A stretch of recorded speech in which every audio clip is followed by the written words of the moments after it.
Hello everyone, good morning. आज आप लोगों को रीड कराने जा रहे हैं ज्ञान सागर और क्लास 8 और चैप्टर है 1। और ये चैप्टर जो है ना, ये पोयम है और ये चिड़ियों पर आधारित पोयम है। तो आपको थोड़ा सा संक्षेप में बताते रहे कि चिड़ियों को जब हम पिंजरे में बंद करते हैं तो उन्हें ये पिंजरे में बंद होने के कारण उन्हें कितना कष्ट होता है, कितना दुख और तकलीफ सहना पड़ता है। तो उसी तकलीफ और दुख को यहाँ पोयम के रूप में कवि जी ने बताया है। बहुत खूबसूरत ढंग से बताया है, बहुत ही सुंदर पोयम है। और चैप्टर का नाम है हम पंछी उन्मुख गगन के। तो ये चैप्टर बहुत अच्छा है। आपको हम बीच बीच में हर पंक्ति का अर्थ भी आपको बताते जाएंगे तो आप ध्यान से सुनिएगा। लास्ट में इसका क्वेश्चन भी है जिसका आंसर भी हम आपको बताएंगे, इसलिए पूरी वीडियो को पूरा वॉच कीजिएगा। तो चलिए स्टार्ट करते हैं। हम पंछी उन्मुख गगन के पिंजर पथना का पाएंगे। तो उन्मुख मतलब एकदम खुला आकाश, जहाँ भी मतलब जहाँ मुक्त हो, जहाँ भी आने जाने में उन्हें कोई रोक टोक ना हो, तो उन्हीं को कहते हैं उन्मुख। तो रोक टोक ना हो तो पक्षियों को तो पूरा खुला आकाश इनका अपना है, कोई सीमा नहीं, कोई बंधन नहीं, जहाँ मन चाहे वहाँ उड़ सकती हैं, जा सकती हैं। तो वही है हम पंछी उन्मुख गगन के पिंजर पथ ना का पाएंगे। पिंजर पथ मतलब पिंजरा, पथ मतलब पिंजरा में बंद करके रखना। तो इसी को कहा गया है पिंजर पथ ना का पाएंगे। तो ये चिड़िया कह रही है कि हम उन्मुख गगन के पंछी हैं, हमें अगर आप पिंजरा में बंद करके रखेंगे तो हम जिस प्रकार उन्मुख गगन में, स्वच्छंद गगन में, खुले आकाश में जितना हम लोग उड़ते हैं, चहचहाते हैं, खेलते हैं, वो हम एक छोटे से पिंजरे में रहकर ना तो उड़ पाएंगे और ना खुश रह पाएंगे, और ना ही हम जो चहचहाट हम खुले आकाश में खुश होकर गाते थे वो हम पिंजरे में रहकर नहीं कर पाएंगे। कनक तिल्लियों से टकराकर पुलकित पंख टूट जाएंगे। कनक मतलब सोना, तिल्लियां मतलब जो छड़ होता है ना, तार जो होता है, पिंजरे का जो पतला पतला तार होता है ना, इसी को कहा गया है तिल्ली। और ये सोने का, तो वही चिड़िया कह रही थी जो आपके पिंजरे का जो सोने की तिलियां हैं उनसे टकराकर मेरा पुलकित पंख टूट जाएगा। पुलकित मतलब खुश, हर्ष से परिपूर्ण, हर्ष, खुश, उल्लास से भरा पूरा जो मेरा ये पंख है, ये इन तिलियों से, छड़ से टकराकर टूट जाएंगे। हम बहता जल पीने वाले, चिड़िया कहती हैं हम तो बहता जल पीने वाले हैं, नदी का, तालाब का, पोखर का, इस सब का बहता जल पीने वाले हैं। मर जाएंगे भूखे प्यासे। भूखे प्यासे मतलब हम तो खुला हुआ जल जहाँ मिल जाए वहाँ पीने वाले हैं। इस तरह से पिंजरा में रहेंगे तो ना तो हम आपसे पानी मांग पाएंगे, ना खाना मांग पाएंगे, और समय पे खाना पानी नहीं मिलेगा तो हम तो मर जाएंगे ना। तो वही चिड़िया कह रही है कि हम तो बहता जल पीने वाले मर जाएंगे भूखे प्यासे। कहीं भली है कटुक निबोरी। कटुक निबोरी मतलब नीम का छोटा सा जो फल होता है ना, निबोरी मतलब छोटा सा बेर, फल जो निबोरी मतलब छोटा छोटा जो आम में टिकोला, जिसको हम लोग आम का टिकोला कहते हैं, छोटा सा बेर होता है नींबू का, तो उसी की निबोरी। कटुक मतलब कड़वा निबोरी, नीम का जो छोटा छोटा फल होता है, आप नीम के पेड़ में फल देखे होंगे, तो कटुक मतलब कड़वा निबोरी मतलब हम खाने वाले हैं, वो हमें भली लगती है। कटुक निबोरी मतलब नीम की छोटी सी निबोरी जो फल है वो हमें भली लगती है। कनक कटोरी की मैदा से, कनक मतलब सोना, सोने की कटोरी में मैदे से बना हुआ जो आप पकवान मुझे इस पिंजरे के अंदर परोसते हैं, वो उससे कहीं ज्यादा मुझे पसंद है कटुक निबोरी। ठीक है, ये चिड़िया कह रही है। स्वर्ण श्रृंखला के बंधन में अपनी गति उड़ान सब भूले। स्वर्ण श्रृंखला के बंधन में, ये जो श्रृंखला पथ मतलब 1 2 3 श्रृंखला पथ, जो ये छड़ से बीना हुआ, जो सुंदर तरीके से बीना हुआ जो पिंजरा होता है, उसी का है स्वर्ण मतलब सोने की तार से बिना हुआ श्रृंखलाबद्ध पिने हुए जो बंधन में हम अपनी गति उड़ान सब भूल जाएंगे। अगर आप मुझे इसमें, चिड़िया कह रही है, अगर आप मुझे इस पिंजरा में बंद करके रखेंगे तो कुछ दिनों में तो हम उड़ना भी भूल जाएंगे। हम अपनी उड़ान, किस स्पीड से हम उड़ते थे आकाश में, वो स्पीड ही हम भूल जाएंगे। तो वही कह रही है, स्वर्ण श्रृंखला के बंधन में अपनी गति उड़ान सब भूले, बस सपनों में देख रहे हैं दरू की फुनकी पर के झूले। और वही जो पिंजरे में बंद जो चिड़िया है वो कह रही है कि ये जो श्रृंखला पथ, जो सोने के तार की श्रृंखला पथ जो ये पिंजरा है, इसमें तो हम बंद अपनी गति और उड़ान सब भूल गए। बस सपनों में ही हम देख रहे हैं कि हम मतलब उड़ रहे हैं आकाश में, तरु की फुनकी पर के झूले। मतलब जो हल्की हल्की बारिश होती है और जो हम लोग पेड़ की पतली पतली डालों पर बैठकर जो हवा चलती है, वो धीरे धीरे जो डाल हिलता है उस पर के झूले, हम लोग सिर्फ सपने में ही वो ख्वाब, उतनी सुंदरता, मतलब वो जो पहले वाला जीवन है चिड़ियों का, वो हम चिड़िया कह रहे कि वो सिर्फ हम सपनों में ही देख रहे हैं। ऐसे थे अरमान की उड़ते नील गगन की सीमा पाने।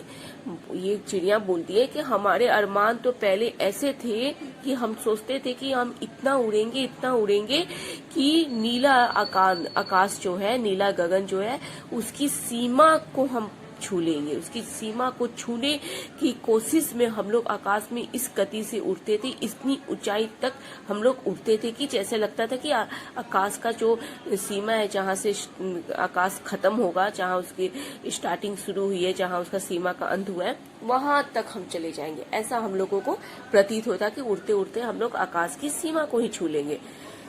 लाल किरण सी चोंच खोल चुगते थे तारक अनार के ताने। फिर वो कहती है कि हमारी जो सुंदर सुंदर छोटी सी लाल चोंच है, जो इसकी उगते हुए सूरज के समान जो लगती थी, लाल किरण की चोंच खोलकर हम लोग जो पृथ्वी पर कहीं भी ताने गिरे होते थे अनार के, तो वो हम लोग चुगते थे, खाते थे।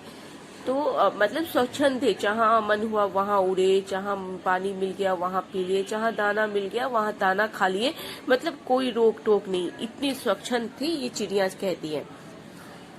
होती सीमाहीन क्षितिज से इन पंखों की होड़ा होड़ी। वो कहती थी सीमाहीन क्षितिज, आकाश का, पृथ्वी का जो सीमाहीन, जिसका कोई सीमा ही नहीं, आकाश का कोई सीमा है, कोई सीमा नहीं है। पृथ्वी का तो सीमा है लेकिन आकाश का कोई सीमा नहीं है। तो वही कहते हैं सीमाहीन क्षितिज, सीमाहीन जो आकाश है जिसका कोई सीमा नहीं है, उससे मेरी इन पंखों की होड़ा होड़ी होती थी। हमें लगता था कि हम इस आकाश की सीमा को छू लेंगे, और जब मैं इतनी ऊंचाई उड़ती थी तो आकाश और विशाल हो जाता था, फिर मैं ऊंचा उड़ती थी, आकाश और विशाल हो जाता था। ऐसा प्रतीत होता था जैसे आकाश मेरे साथ होड़ा होड़ी, मतलब मेरे साथ कंपटीशन कर रहा है, मेरे साथ कंपटीशन, जैसे कि उड़ो, मैं भी देखना चाहता हूँ कि तुम कितना ऊंचा उड़ सकती हो।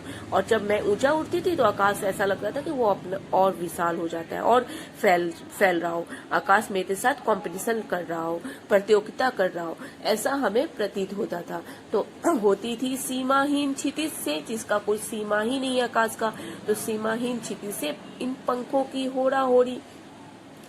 या तो क्षितिज मिल बन जाता या तंती सांस होगी तोड़ी। तो यही होता था चिड़ियों के साथ, या तो मुझे क्षितिज से का आभास हो जाता था कि आप मुझे आकाश का क्षितिज मिल गया है बस, और या तो उड़ते उड़ते हम ही थक जाते थे और हमारी जो सांसों की जो डोरी है वो अब बहुत भारी होने लगती थी। मतलब जहाँ से प्राणवायु कम होने लगता है आकाश का, तो फिर सांस लेने में थोड़ा तकलीफ होने लगती है, तो वही तनने लगती थी, हमारी सांस और लंबी होने लग जाती थी। तो ऐसा प्रतीत होता था। तो ये चिड़िया कह रही कि इतनी ऊंचाई तक उड़ते थे कि जहाँ फिर हमें सांस लेने में भी तकलीफ होने लगती थी। तो ये, या फिर हम, और तब हमें लगता था कि आप हमें आकाश का एंड मिल गया, आकाश का मतलब सीमा मिल गया। तो ये चिड़िया कहती है। फिर लास्ट पंक्ति है, नीर न तो चाहे टहनी की, नीर न तो चाहे टहनी की, आश्रय छीन फीन कर टालो, लेकिन पंख दिए हैं तो आकुल उड़ान में विघ्न न टालो। नीर न तो, मुझे, नीर मतलब मुझे आंसू ना तो, मुझे तकलीफ ना तो, कह रही है हम मनुष्यों से, चाहे टहनी की आश्रय छीन फीन कर डालो, चाहे तुम मुझे दुख मत दो और मेरी जो टहनी है वो तुम सारे पेड़ की काट डालो, टहनी छीन भीन कर दो, मेरे आश्रय छीन भीन कर डालो, मुझे पिंजरे मतलब मेरी जो आशा है कि मुझे आश्रय मैं कहाँ तुमसे आश्रय मांग रही हूँ कि मुझे पिंजरा में, मुझे इस पिंजरे से मुक्त कर दो, छीन भीन कर डालो। लेकिन पंख दिए हैं, भगवान से कह रहे, लेकिन पंख आपने मुझे दिए हैं तो आकुल उड़ान में विघ्न डालो। तो इन पंखों का जो मेरा उड़ान वाला जो उड़ान भरने के लिए ना भगवान ने इन्हें पंख दिए, तो उसमें विघ्न ना डालो, मतलब कुछ ऐसा करो कि लोग मुझे पिंजरों में ना बंद करें। तो आपने देखा कि कितना दुख होता है इन चिड़ियों को पिंजरों में बंद होने के कारण। तो हम लोगों को चिड़ियों को खुले आकाश में उड़ते हुए देख करके ही मन लगाना चाहिए, मनोरंजन करना चाहिए, ना कि उन्हें पिंजरों में बंद करके। पिंजरों में बंद करने के कारण इन्हें कितनी तकलीफ होती है, क्योंकि ये बोल नहीं पाती, और बोलती भी है तो हम लोग इनकी भाषा को समझ नहीं पाते। तो अगर समझते तो हम लोग को पता चलता कि वाकई में ये यही सब बात कह रही होती है पिंजरे में बंद होकर। तो आपको पता अच्छे से समझ में आ गया होगा। और कुछ है शब्दार्थ है, ये देख लीजिए। उन्मुक्त मतलब आजाद, आया है ना वर्ड उन्मुक्त। उन्मुक्त मतलब आजाद। पिंजरबद्ध मतलब पिंजरे में बंद। पुलकित मतलब प्रेम और हर्ष आदि से कदकद रोमांचित होना। कटुक मतलब कड़वा, कटु, कड़वा, यहाँ आपको बताया था ना कड़वा, निबोड़ी, कड़वा जो छोटा छोटा फल होता है वो मुझे पसंद है। सोने की कटोरी में रखे मैदे से भरे पकवान से कहीं ज्यादा मुझे पसंद है कड़वा फल खाना। तो कटुक मतलब कड़वा, कटु, निबोड़ी मतलब नीम का फल। छिट्टिस मतलब जहाँ पृथ्वी और आकाश के मिलन का आभास होता है। नीर मतलब घोंसला। तो नीर न तो मुझे कोई घोंसला न तो, चाहे टहनी का आश्रय छीन कर डालो, लेकिन पंख दिए हैं तो उड़ने के लिए उड़ान में विघ्न तो न डालो। नीर मतलब घोंसला। तो अब आगे कुछ क्वेश्चन है, ये देख लीजिए। किस कारण पक्षियों के पंख टूट जाएंगे? तो यहाँ पे पक्षी बोल रही है ना कि कनक तिलियों से टकराकर पुलकित पंख टूट जाएंगे। कनक, तो इसका आंसर है कनक तिलियों से टकरा के पुलकित पंख टूट जाएंगे। दूसरा है पिंजरे में बंद रहकर मिलने वाले खाने पीने व पानी की जगह पक्षियों को क्या पसंद है और क्यों? तो ये देखिए, कहीं भली है कटुक निबोड़ी कनक कटोरी की मेहता से, हम बहता जल पीने वाले मर जाएंगे भूखे प्यासे, कहीं भली है कटुक निबोड़ी कनक कटोरी की मेहता से। तो ये पूरा ही पंक्ति जो है इस दूसरे का आंसर हो गया। तीसरा पक्षियों के क्या अरमान है? तो इस तीसरा का है पक्षियों के अरमान है, यहाँ देखिए। ऐसे थे अरमान की उड़ते नील गगन की सीमा पाने, लाल किरण से चोंच खोल चुगते तारक अनार के दाने। तो ये हो गया आपका तीसरा का आंसर। ये जो चौथा पंक्ति है ये तीसरे का पूरा यहाँ से लेकर यहाँ तक ये तीसरे का आंसर हो गया। आपको तीनों क्वेश्चन का आंसर बता दिए। चौथा है भावार्थ स्पष्ट कीजिए, इसका अर्थ आप बताइए। लेकिन पंख दिए हैं तो आकुल उड़ान में विघ्न न डालो। तो ईश्वर से कह रही है, इसका अर्थ है कि अगर आपने मुझे पंख दिए हैं तो आकुल उड़ान में विघ्न न डालो। मतलब हम उड़ने के लिए बने हैं ना, तो हमारे उड़ान में ये बाधा क्यों डालते हो? आप इन मनुष्यों को बुद्धि दो कि वो हमें कैद ना करे, हमें पिंजरे में न डाले, ताकि हम उन्मुख आकाश में गगन में उड़ सके। तो अगर पंख का इस्तेमाल क्या है, पंख दिए हैं तो उड़ने के लिए ही ना, तो मुझे उड़ने के लिए मुझे उड़ने का मेरे अधिकार हमसे ना छीनो। तो वो कातर स्वर में भगवान से प्रार्थना कर रही है एक चिड़िया। तो इसका हो गया भावार्थ, यही हुआ। पांचवा है उचित उत्तर पर सही का निशान लगाइए। तो टिक का निशान है, पक्षी कहाँ गा नहीं पाएंगे? घोंसले में, पिंजरे में, आकाश में, पेड़ों में। तो पिंजरे में। फिर है ख का है, स्वर्ण श्रृंखला के बंधन में पक्षी क्या फूल भूल गए हैं? पढ़ना, नहाना, उड़ना, सोना। तो उड़ना सही ये है। ग है, पक्षियों का क्या सपना है? स्वच्छंद रहने का, घोंसले पर रहने का, पिंजरे में रहने का, महल में रहने का? स्वच्छंद रहने का। पक्षियों का सपना है स्वच्छंद रहने का। तो पहला आंसर पहला हो गया। फिर छठा है कविता की पंक्तियां पूरी कीजिए पद से। तो ये सब कविता का लाइन है, बस देख रहे हैं भगनी के बच्चों। इसका आंसर भी आप देख लीजिए, एक बार दिखाते हैं। बस सपनों में देख रहे हैं तरु की भुखनी पर के झूले। बस सपनों में, है ना, बस सपनों में देख रहे हैं सपनों में तरु, यहाँ सपना हो जाएगा, यहाँ तरु हो जाएगा। बस सपनों में देख रहे हैं तरु की फुनकी पर झूले। या हो गया पहले का, कौ का हो गया, खौ का या तो मिलन बन जाता, या तो क्षितिज मिलन बन जाता, या तंती सांसों की डोरी। या तो क्षितिज मिलन बन जाता या तंती सांसों की डोरी। यहाँ क्षितिज होगा, यहाँ सांसों होगा। तो दोनों का हम आपको आंसर बता दिए कहाँ पे है। अब है बातचीत के लिए, आपके बातचीत के लिए कुछ है कि जिस पर आप अपना विचार रख सके इन क्वेश्चन पर। तो एक कटुक निबोरी और कनक कटोरी के द्वारा किस ओर संकेत किया गया है। तो कटुक निबोरी किसकी ओर, तो कड़वे फल की ओर। मतलब पेड़ में कभी मीठा फल पक्षियों को मिलता है, कभी फल का मौसम नहीं होता है तो कड़वी फल भी पक्षियों को खाना पड़ता है। जैसे तो जब फल का मौसम नहीं होता है तो उस समय अक्सर कड़वी चीज जैसे नीम का फल ये सब खाकर उन्हें गुजारा करना पड़ता है। और कनक कटोरी मतलब कनक मतलब सोना, सोने से बनी हुई कटोरी। तो ये हो गया, द्वारा किस ओर संकेत किया गया है, पक्षियों के मतलब पक्षियों का एक है स्वच्छंद विचार की ओर और एक है पिंजरे में बंद होकर। तो ये इस पर आप अपना विचार अच्छे से और रख सकते हैं। थोड़ा सा हम आपको हिंट कर दिए।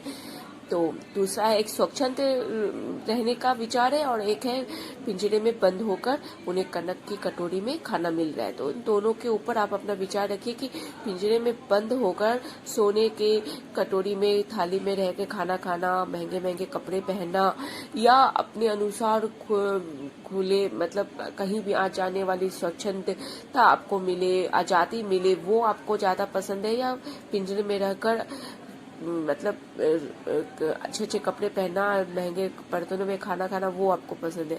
तो यही चीज आप अपने ऊपर लेकर सोचकर फिर चिड़ियों के साथ क्या प्रॉब्लम आती है उस पर आप अपना विचार रख सकते हैं। फिर दूसरा है हमें पक्षियों के प्रति संवेदनशील होना चाहिए, इस पर चर्चा कीजिए। तो इसी कविता को ध्यान से पढ़िए और फिर उन्हें कितना कष्ट सहना पड़ता है पिंजरे में रहने के कारण। तो उस पर आप अपना विचार संवेदनशील बनिए और उस पर अपनी विचार रखते हुए उस पर चर्चा कीजिए। फिर है तीसरा, पक्षियों की और हमारी दिनचर्या में क्या अंतर है। पक्षियां सुबह से उठकर शाम तक क्या करती हैं और उनकी दिनचर्या और अपनी दिनचर्या में कंपटीशन कर आप इन दोनों में क्या अंतर है वो आप बता सकते हैं। तो ये हो गया बातचीत का हो गया। फिर है अनुमान और कल्पना कीजिए कि आप एक पक्षी हैं जिसे पिंजरे में बंद कर दिया गया है। आप उनमें से बाहर निकलने के लिए क्या प्रयास करेंगे। तो आप आपको एक चिड़िया की जगह रखिए और फिर सोचिए कि आप ही चिड़िया हैं, आपको पिंजरे में बंद कर दिया है। जो चिड़िया सोचती है वैसा ही सोचकर आप सोचिए कि आप कैसे बाहर निकलने के लिए क्या प्रयास करेंगे। तो ऐसा सोचकर कल्पना करके आप इसका आंसर दीजिए। अपने पेरेंट्स को अपने घर परिवार में दे सकते हैं। दूसरा, यदि आप पंछी बनकर खुले गगन में घूमते हैं तो आपको धरती का नजारा कैसा लगेगा। तो अगर आप एरोप्लेन में सफर किए हैं तो आप इस चीज का बहुत अच्छा से आंसर जवाब दे सकते हैं। और नहीं तो फिर आप इस सोचिए, कल्पना कीजिए कि अगर आपको पंख मिल जाए और आप खुले गगन में घूमेंगे तो आपको ऊपर से धरती कैसी दिखेगी। तो इसका आंसर कल्पना के आधार पर आप दीजिए। फिर तीसरा है, अगर कबूतर ने आपके घर के किसी कोने में घोंसला बनाकर उसमें अंडा दे दिया तो आप उसकी देखभाल कैसे करेंगे। तो ये भी कल्पना के आधार पर सोचकर आप इसका भी जवाब दे सकते हैं। फिर भाषा की बात, दिए गए विशेषणों के लिए कविता में आए विशेषण शब्द लिखिए। पंख विशेष है और इससे रिलेटेड जो विशेषण शब्द आया है पंख, गगन, कटोरी, निबोरी। अब वो इस कविता में से विशेषण शब्द पंख से पहले क्या विशेषण आया है वो आप लिखिए, गगन का विशेषण लिखिए, कटोरी, निबोरी, इस सब आप कविता में से ढूंढकर लिखिए। फिर दूसरा है, नीचे लिखे क्रिया शब्दों को शब्दकोश के क्रमानुसार क्रम संख्या दीजिए। पाएंगे जैसे है ना शब्दकोश है तो आप क्या है ना, शब्द को क्रमानुसार क्रम संख्या दीजिए। पाएंगे, तेग, पहतापन, उड़ान, भूले, चाहेंगे, चुपते, टालो, दिए। तो कविता में कौन सा वर्ड पहले आया, कौन सा बाद में आया, कौन सा बीच में आया, तो उस अनुसार से आप 1 2 करके इसमें क्रमबद्ध इन शब्दों को लिखिए। तो इस कविता देखिए और क्रमबद्ध कौन सा पहले वर्ड आया, कौन सा बाद में आया, तो ये आप ध्यान से बता सकते हैं। तो ये हो गया। अब है तीसरा, नीचे दिए गए शब्दों के पर्यायवाची शब्द एक कविता में से और अपनी ओर से लिखिए। तो जो पर्यायवाची शब्द है जो कविता में से लिखिए, एक पक्षी का पर्यायवाची एक कविता में जो आपके चैप्टर में पाठ में दिया गया हुआ है लेसन में, उसमें से एक पर्यायवाची पक्षी का लिखिए और एक अपने मन से एक पर्यायवाची लिखिए। उसी तरह नभ का एक पर्यायवाची लिखिए और एक अपने मन से लिखिए। पेड़ का पर्यायवाची एक चैप्टर में से लिखिए और एक अपने मन से लिखिए। हो गया। जीवन मूल्य, हम पंछी उन्मुख गगन के पिंजर पथ ना का पाएंगे। तो जीवन मूल्य, पक्षियों के पिंजरे में बंद करना उनकी आजादी छीनना है। कैसे तो ये आप इस कविता के आधार पर बताइए। दूसरा है, हमें किसी की भी स्वतंत्रता क्यों नहीं छीननी चाहिए, ये भी सोचिए और इस पर भी आप इस पंक्ति को ध्यान में रखते हुए आप इसका भी आंसर दीजिए। फिर आपके कुछ करने के लिए है, उन पक्षियों के बारे में पता करके एक रिपोर्ट तैयार कीजिए जिनकी संख्या कम होती जा रही है। इसके क्या कारण है और हम इनका संरक्षण किस प्रकार कर सकते हैं। तो पहले हमारे घर आंगन में गौरैया चिड़िया छोटी छोटी जो होती है बहुत दिखती थी, पर अब बहुत कम दिखती ही नहीं है, ना के बराबर दिखती है। कभी कभी दिख जाती है। पहले तो हम लोग बच्चे थे ना, तो दिन रात दिखती थी, अब तो दिखती नहीं है। क्यों नहीं दिखती है, इसका कारण ढूंढिए और उन्हें कैसे उनका संरक्षण कर सकते हैं, कैसे उनकी संख्या फिर से बढ़ा सकते हैं, इस पर विचार रखिए। ठीक है, ये हो गया। फिर है, पक्षियों से जुड़ी अन्य कविताएं बांटिए और कोई एक कविता कक्षा में सुनाइए। पक्षियों से रिलेटेड आप और भी अलग से चैप्टर और बुक से, अपने क्लास से अलग हटकर किसी और के स्कूल की किसी और मतलब बाहर का कोई भी आप चिड़ियों से रिलेटेड कोई कविता अगर आपको याद है, नहीं याद है तो रिलेटेड पढ़िए और चिड़ियों से रिलेटेड, और फिर आपको जो कविता सबसे अच्छी लगती है और आपको याद हो गई है वो अपने क्लास में सुनाइए। तो इस आधार पे आपका ये चैप्टर कंप्लीट हो जाता है। और अगला है चैप्टर असल धन। तो इसकी वीडियो अलग से बनाएंगे, तो इसके लिए चैनल को सब्सक्राइब कर लीजिएगा और पूरी वीडियो को पूरा वॉच करने के लिए thank you for watching. Thank you बच्चों।